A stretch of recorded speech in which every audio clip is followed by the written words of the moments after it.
Welcome to Literati on New Central Television. Here, stories that heal, challenge, and move us come alive. I'm your host, Judith Atibi, and here literature meets life. Each episode, we explore the stories behind the stories, dive into books that don't just leave on the page. They spark something in us: curiosity, courage, and most importantly, compassion. Today, we dive into Small by Small, Becoming a Doctor in 1990s Nigeria, a remarkable medical memoir by Ike Anya. Through rich, vivid snapshots, Small by Small chronicles Ike Anya's student days at the University of Nigeria, Nsukka, and his first demanding year as a house officer at Lagos University Teaching Hospital. Set during the military-ruled 1990s with political unrest, economic hardship, and campus activism, the memoir traces his academic triumphs and failures under the guiding wisdom of his grandmother. Everything worthwhile is achieved small by small. Anya's narrative, filled with humor, compassion, medical detail, and social commentary, paints a Nigerian medical training journey unlike any Western memoir. My guest today is the author, as always, Dr. Ike Anya. He's a public health physician working in Nigeria and the UK. He earned his medical degree from the University of Nigeria, Nsukka, in 1995 and holds an MA in creative nonfiction from the University of East Anglia. A 2007 TED Global Fellow and co-founder of Nigeria Health Watch, as well as Epic Africa and TEDx Houston, and the Abuja Literary Society as well. He's done quite a lot. He teaches public health at Imperial College London and Bristol University and contributes to outlets like Granta. Doctor, pleasure having you on the program today. It's a pleasure and a privilege to be here. Thank you, Judith. Thank you for coming on. I have looked forward to this day because there's so much to talk about. A year in the making, I would say. Yes, it has been, yes. First of all, your memoir is a complete... I don't know how you did it in document. I don't know if you started out wanting to narrate your own experience in, becoming a doctor in the 90s, and very quickly we're seeing the commentary of what's happening with our political space in there. And so I have to ask, when did the decision come for you to want to write this memoir? Let's start there. I've always wanted to write a book. I was a child who read a lot. I'm a very precocious reader. I read Things Fall Apart when I was about 5 years old. And I remember we lived next door to Judith Atibi, actually, in Nsukka then. And, I was like a party trick. I would be rolled out to answer questions about Things Fall Apart at different events. So because I read a lot, I then inevitably started trying to write. And so I was, in the Young Writers Club at the primary school in Nsukka, and I was editor of the college magazine at King's College, The Mermaid. And so that desire to write was always there. And when I got into medical school, I felt, medicine has taken over. You'll never actually have the opportunity to write because you'll be so busy. And then through serendipity, I had lots of friends who were writers who I kept in touch with. But through serendipity, I met the deputy editor of Granta at the social event. And we stayed in touch. And she was Zimbabwean Ella Alfrey, and strangely enough, she's my editor now. Wow. At Conan Gate. And I had been introduced to her by my friend Binyavanga Wainaina, the late Kenyan author.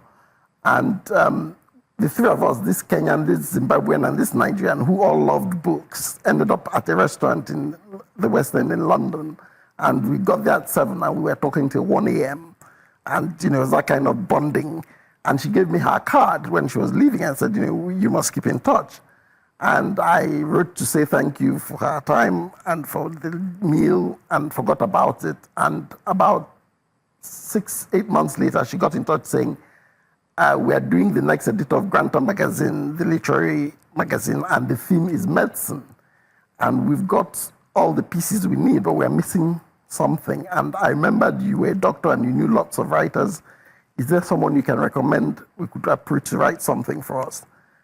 And I said, I'll have a think, but I've got this piece I wrote a while back. And she said, well, send it. And I tease her about it now because she was dismissive. It was, send it, but give me some names, okay?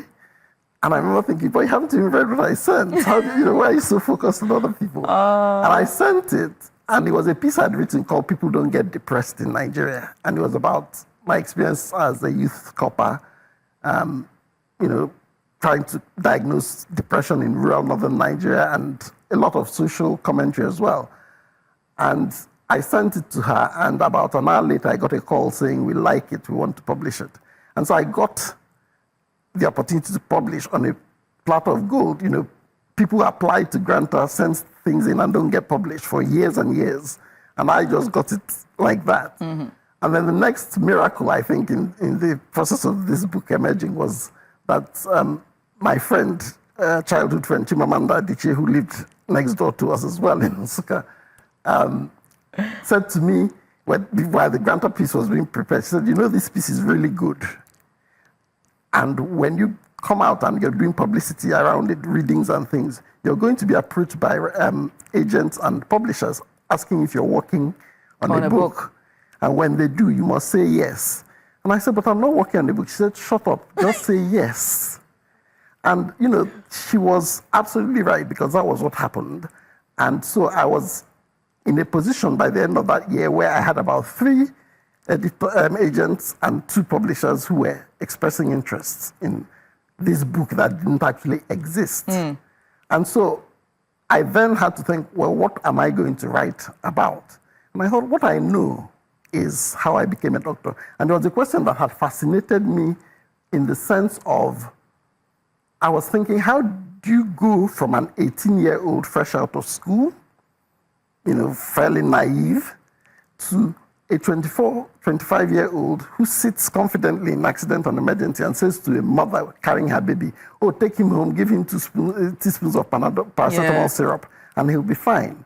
We're going to get into the trajectory of our medical history and how, because this is to itself a history of, Nigeria's medical system, and how yet and still, even years after, is still very much the same. But away from that, Small Small, the title, is your grandmother's refrain, which loosely translates to everything worthwhile is achieved small by small. Yes. But in Igbo, I cannot say it. Yes. But that's the anchor for this book, and pretty much your anchor for life as well.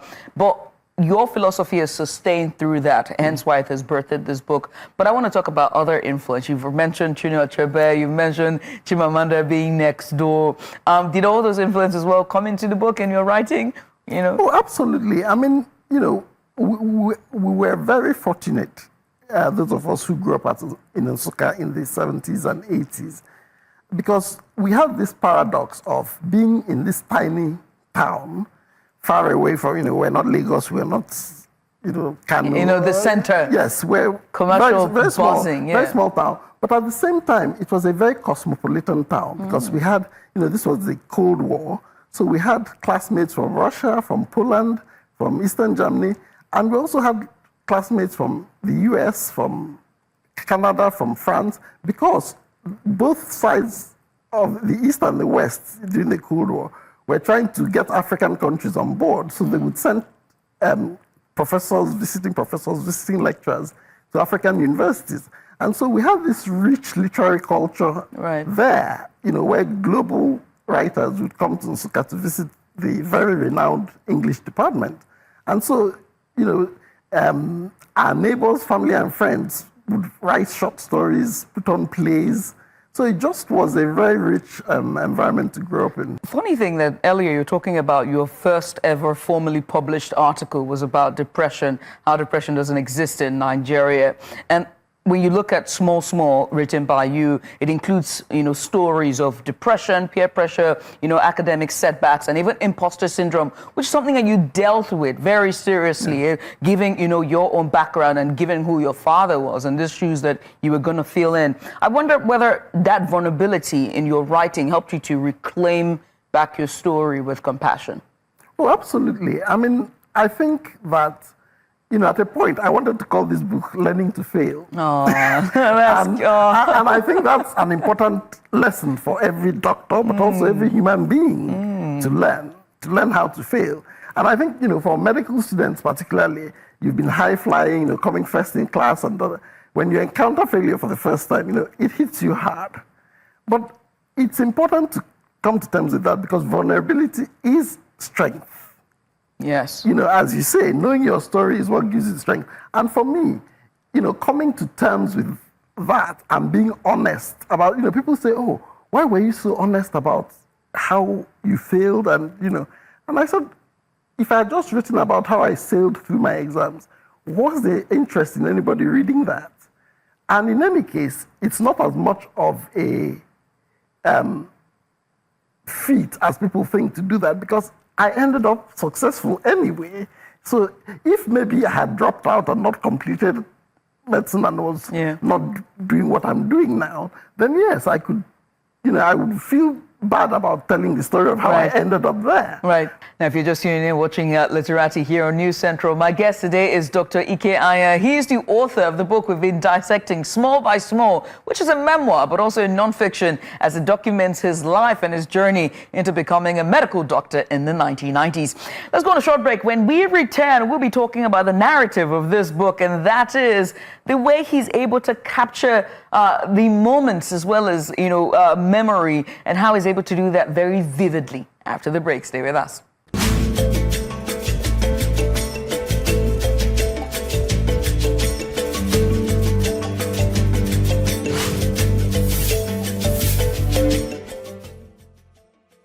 Africa needs its own storytellers, people who understand the continent because they're from it. People who know that news is more than just a conversation starter, it's our stories. Because these stories run deeper than headlines and segments.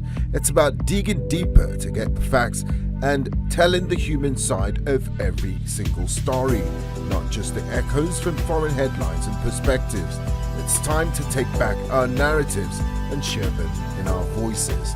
The birth of Africa's New Age reporting, and this is where it begins, right here at News Central TV, with stories that put Africa first.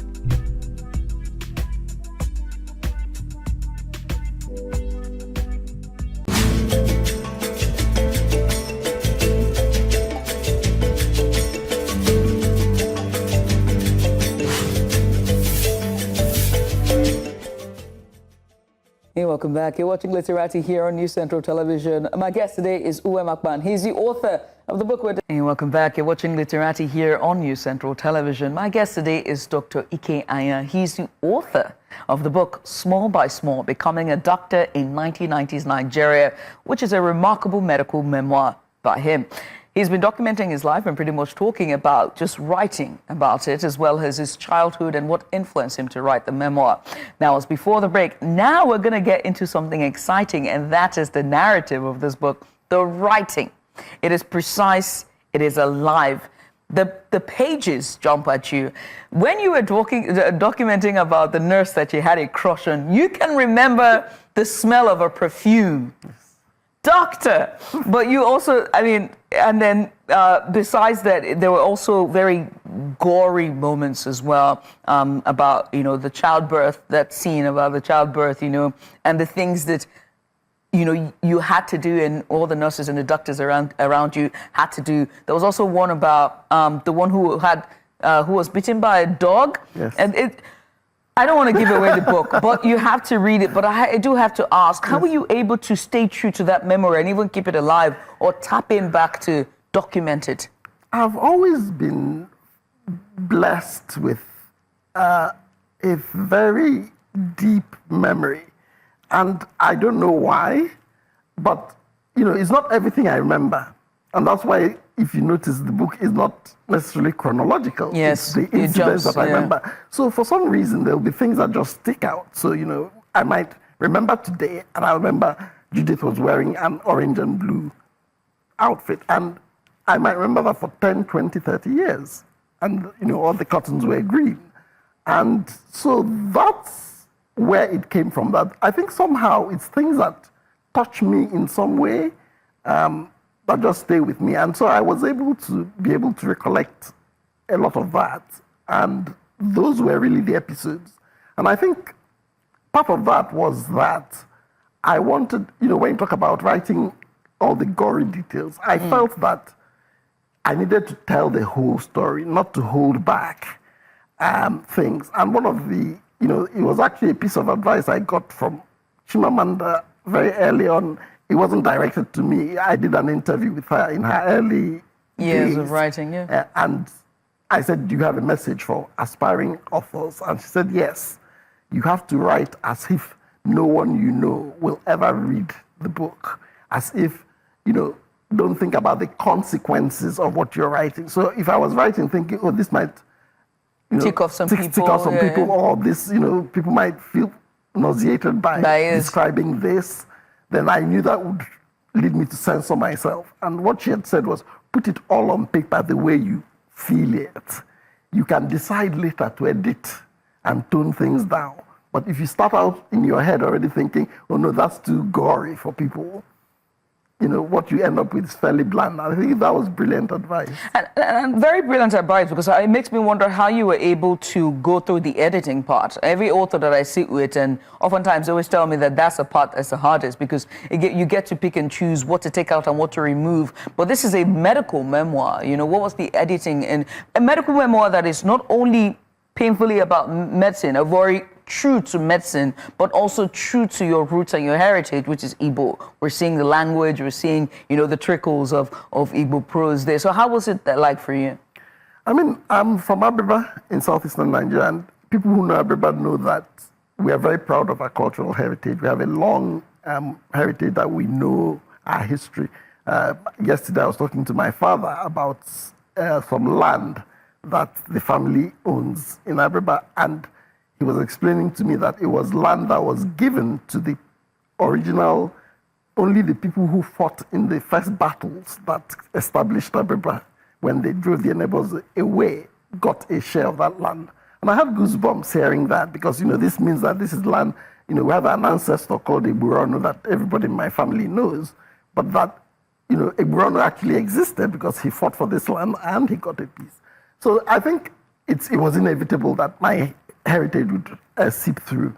But I also think that there was a need to bear witness, because I was getting into conversations on social media with younger people who were saying things like, oh, that could never happen in Nigeria. When we said things like there was a time that the electricity authority would write letters to say there's going to be an outage next Saturday from 5 to 10. Mm-hmm. And I said, oh, that used to happen in my childhood. And people said, no, that's not true.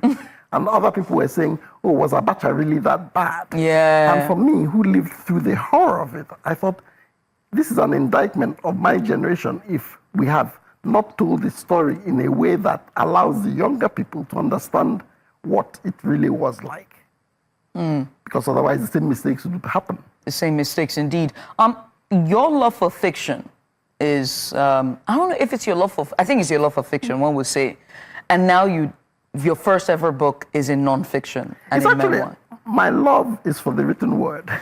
Okay, so because I wanted to be clear. So it was for the written, it's for writing. Yes. Right? As opposed to fiction and nonfiction. Yes, I read everything. You read everything? Everything. From trash to... No, you can't say trash.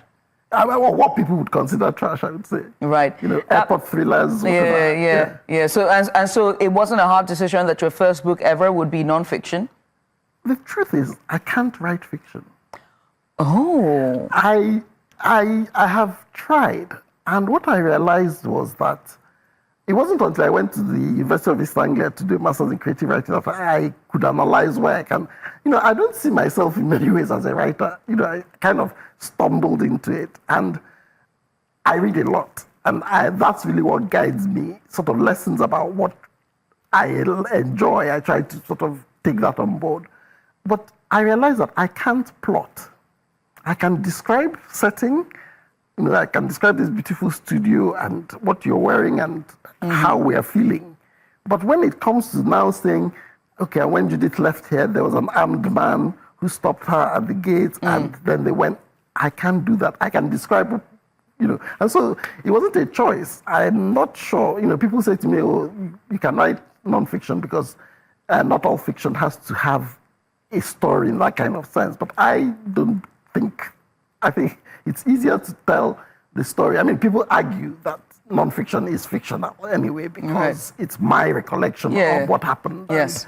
And I'm sure if I had a classmate here, they would probably They will challenge some tell of it, them. tell it another way yeah. and how they saw it. Yeah.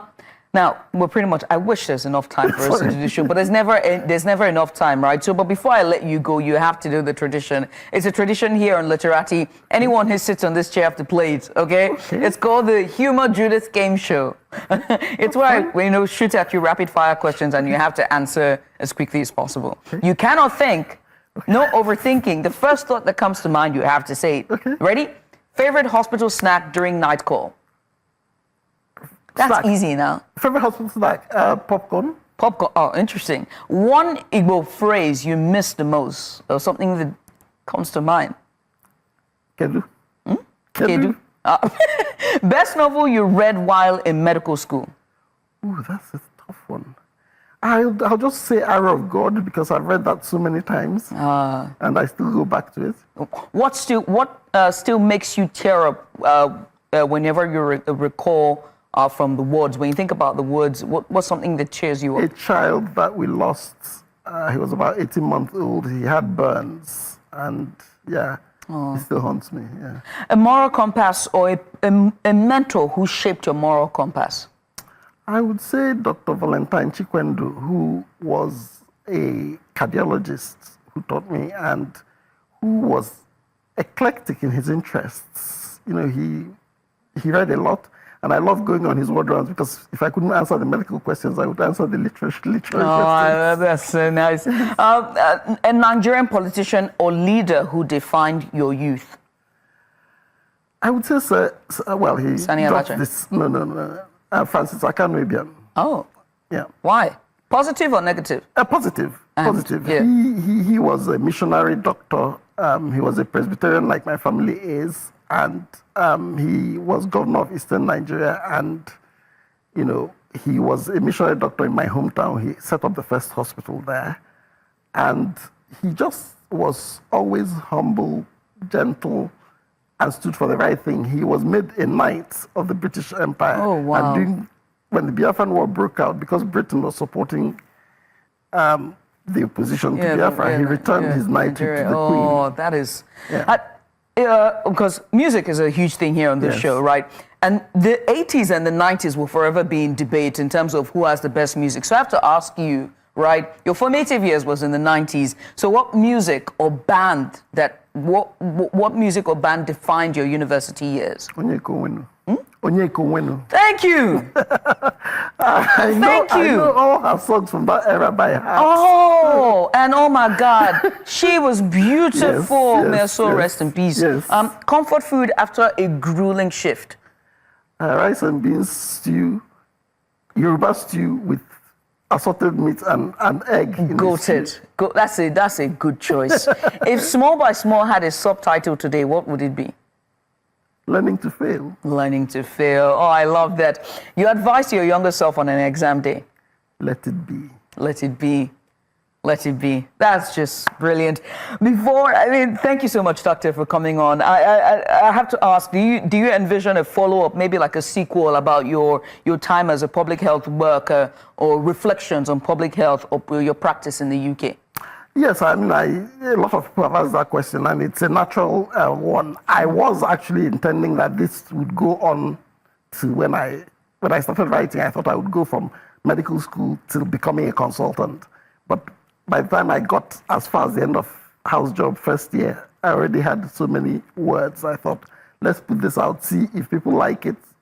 Maybe we'll do another one. And we'll be waiting, fingers crossed. Doctor, I must say thank you. Dr. Ike Anya, thank you for taking us on this unforgettable journey and just through your struggle, your study, and also your triumph as well, service, and of course, spirit. Again, Small by Small is, I think it's a documentation of our history as much as it is your history, but I think that everyone else ought to pick it because of the commentary and everything that is going on besides just your journey into becoming a medical doctor. Once again, thank you and congratulations. Thank you very much, Judith. This has been fun here on Literati. My guest today is Dr. Ike Anya. He is the author of Small by Small, Becoming a Doctor in 1990s Nigeria. It's a remarkable memoir. Please pick it up and go read it.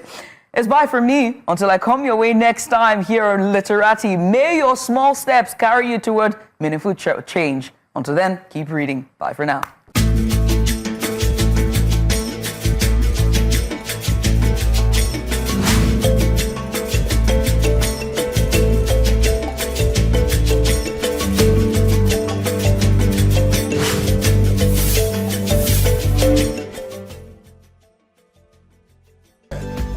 Central TV, with stories that put Africa first.